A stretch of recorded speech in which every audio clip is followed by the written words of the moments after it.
ще започна. Искам да поканя който предстои на входа да се седва.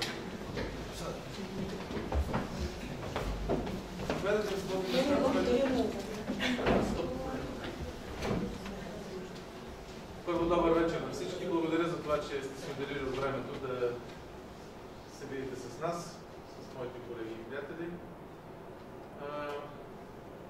Сега обикновено такъв тип събития, като нашето събиране тук, има два сценария. Един е официалния, който е така доста бюрократичен. Ще кажете каква е програмата, ще кажем какви са обещанията и ще зададете по някой въпрос, ще се разпитам доволно. Втория вариант да го направим все пак наистина. Това означава все пак да обърнем малко сценария. Да обърнем сценария и да си отговорим първо на въпроса защо има смисъл да се участват в тези избори. Пръв поглед звучи странно, но то не звучи никак странно, защото ако знаете, че сте чули, Конституционният съд отмени тия текстове в закона, които касаеха задължителността на гласуването. По-точно санкцията, която се налага за задължително гласуване. Тоест, казано простичко, на 26-ти никой не е длъжен да ходи да гласува. Защо беше въведено тази разпоредба за задължително гласуване? Защото не могат да накарат хората да отидат да гласуват поради други причини. Съвършено простичко. Така е едно право, конституционно право, правото да избираш и да избират в управлението на държавата се превърна едва ли не в задължение. Когато ти не можеш да накараш големи групи от хора да участват в този политически процес, тогава ти се опитваш да го подмениш по друг начин. Какъв начин? Капачки за буркани, по някой лев, храна или накрая ги караш хората да отидат по строят да гласуват до урните. Какво означава това? Това означава, че демокрацията е приключила. А защо е приключила? Поради простата причина, че политическите партии са престанали да бъдат това, което са, поне по определение. Какво са политическите партии поне по определение? Някой ще каже, това са форми на престъпна дейност за вземане на властта. Не сте да речу истина. Но по принцип в българския контекст, а и не само в българския, политическите партии са организации, които са преди всичко организации за представителство на интереси. Те трябва да представляват интересите на определени групи от хора и да ги представляват в парламента. Да отстояват тези интереси в парламентарната борба. Защо въведеха задължителното гласуване? Защото политическите партии не правят точно това. Те не представляват интересите на големи групи от хора. Индикация за каква болест е това, защото тук имаме много доктори в листата. Но много сериозно заболяване с елементи на това, че по-скоро не знаем. Трябва да съберем лекарски консилиум върху политическия труд на българската политическа система 25 години след началото на прехода и да поспорим по въпроса дали пациентът е по-скоро жив или е по-скоро умрял. Ако четете на някакви книжки мои, там ще видите, че по-скоро пациентът е умрял. Но те се казва, надеждата умира последна, 40 дена се смъртта, може да случайно да се съживи. Какво означава това? Означава индикация за много по-сериозен проблем. И който е проблем? Проблемът е, че всъщност българската политическа система, вкупо всички български политически партии и нещо съм нарекал се български политически елит, няма нищо общо с народа. Няма. Поради тази причина народът се отврати от участие във всяка форма на политическа дейност, защото преди време, от нашето събиране, и зададаха въпроса защо младежта била апатична и аполитична и не участва, не се интересува от политика. И много просто. Когато едно нещо не ви върши работа, вие представете да се интересувате от него. Аз съм от генерацията, която бях в четвърти курс, когато започнаха промените 89 години. И нас не може да ми се пред в университетите, не бяха за площадите. Как се получи така, че за 20-25 години острието, така да се каже, енергията на нацията, младите хора, категорично отказват да участват в политиката, въпреки че младежката не е група, която се е събрала. Поради една много проста причина. Младежите осъзнаха, усетиха, че политиката не е мястото, където техните интереси могат да бъдат реализирани. И затова те избраха терминал 2, а не Народното събрание. Това е индикация за сериозна болест. Второ, огромна част от хората, от българите, също осъзнаха, че политиката не случайно е, са всякакви епитети са мръсна работа, престъпна работа и така нататък и са далеч от истина. Какво означава всичко това? Означава, че ние, 25 години след началото на така наречения преход, сме в по-лошо положение, когато сме започнали. Изходните положения на България преди 25-30 години сега, това са две съвършено различни Българии, които виждат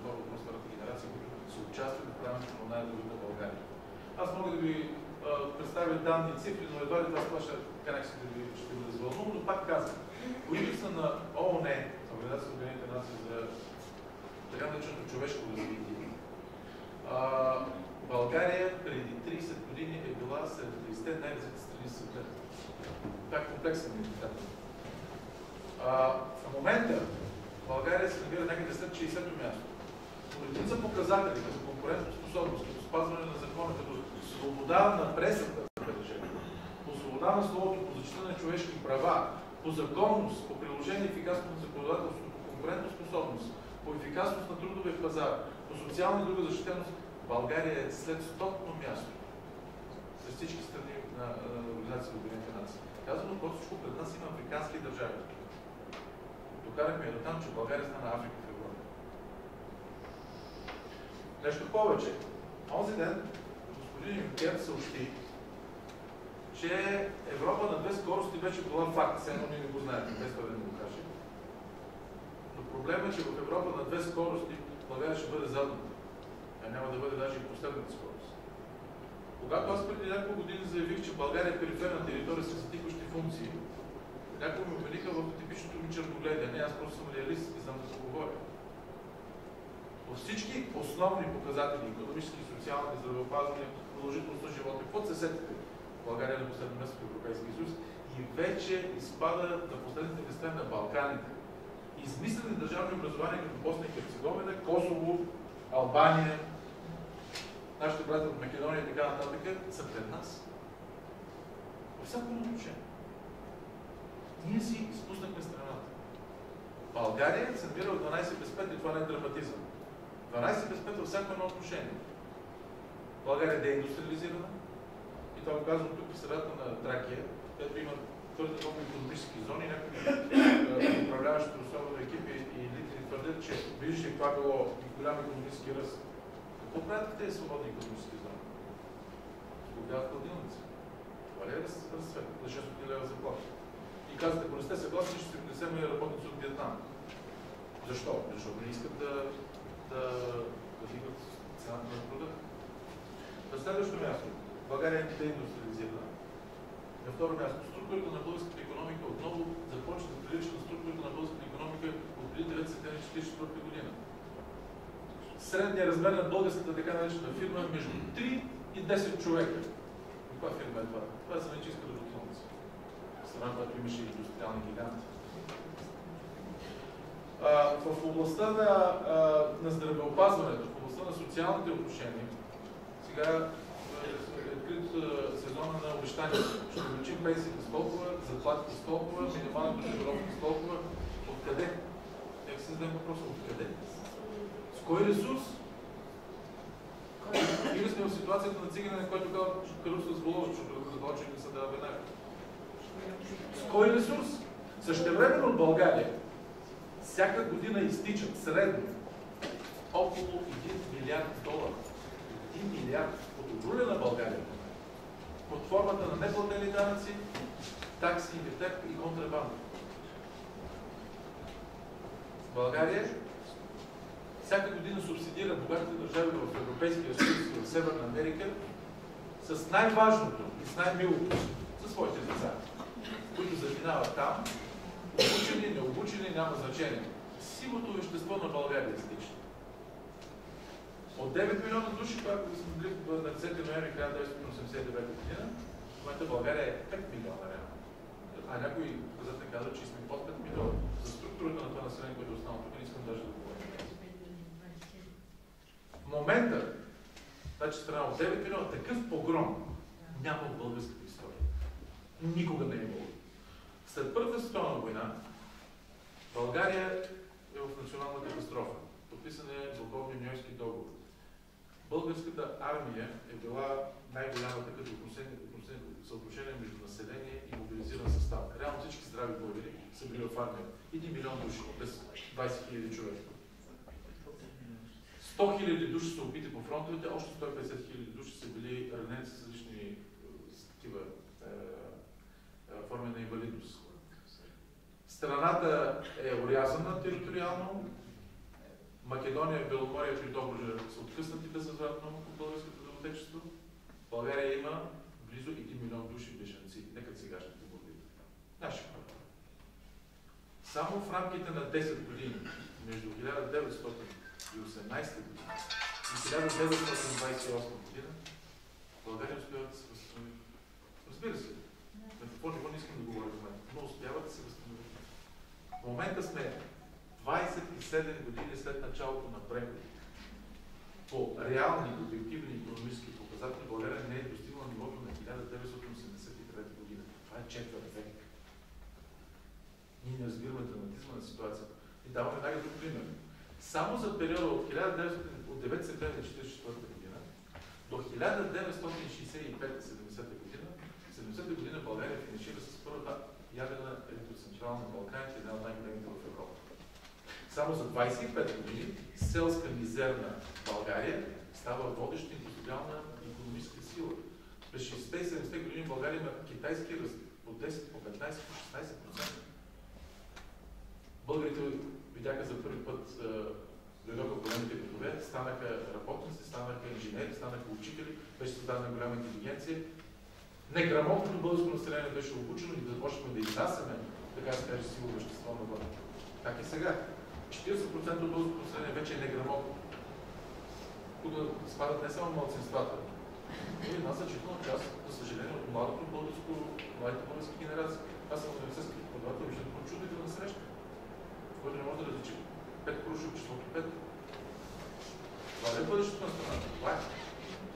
Нещо повече. От тия 5 милиона, които са останали на територията на страната, от тези 5 милиона, които са останали на територията на страната, младата генерация е всъщност с малцинствата. Казваме го съвършено ясно. Това не е демографска катастрофа. Българите, държавотворния народ се отиват. Все пак това е нашата страна. Дайте да се разберем.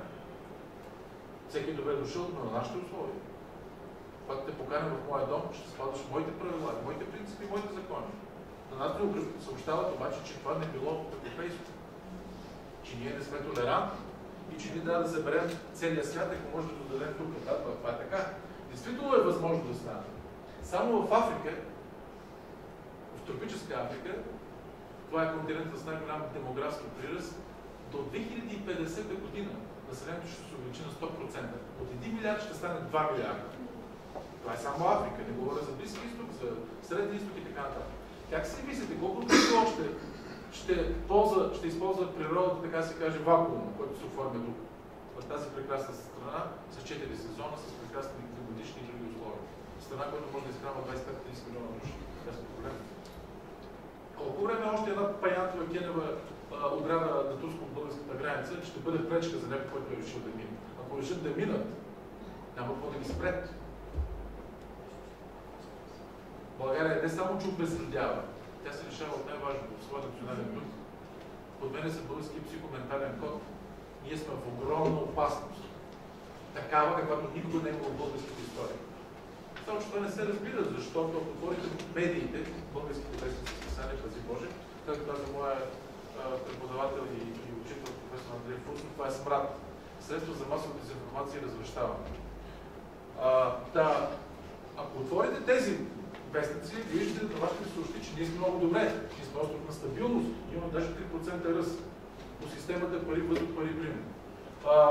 Някакси обаче ние сме в ситуацията на онзи дето лично на лекар рекал, доктор, много съм зле, искам да ме лекуваш. Той го питал какъв ти е проблем. И това дето го чувам, не го виждам. Това дето го виждам, не го чувам. Значи нещо не е наред.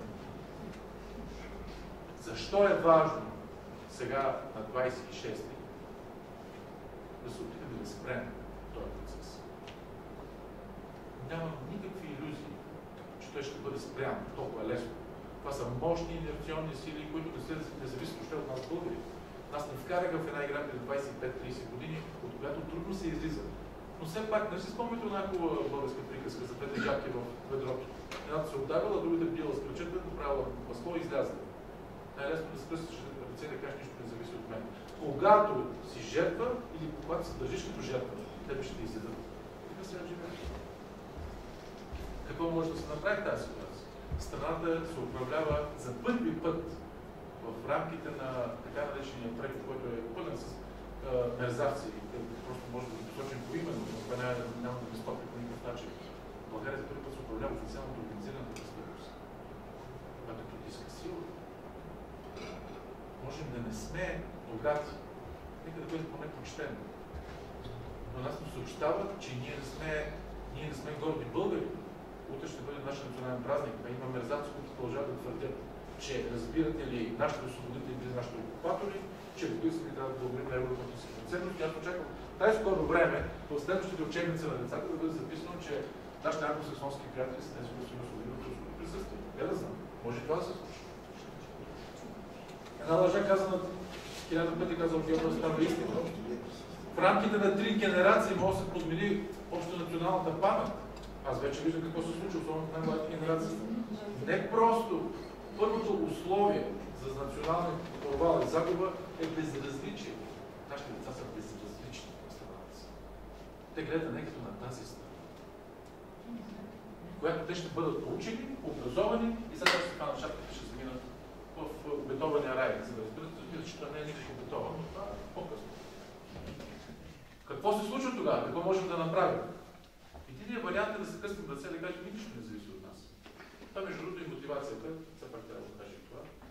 Защо аз, въпреки моите огромни резерви към българската политика, към българската социална ситуация, която ми трябва това се занимава, най-сетне да приема участието си в тези избори. Аз участвам в тези избори не като партиен човек. Не съм бил, няма и да бъда. Но на мен ми се струва, че най-сетне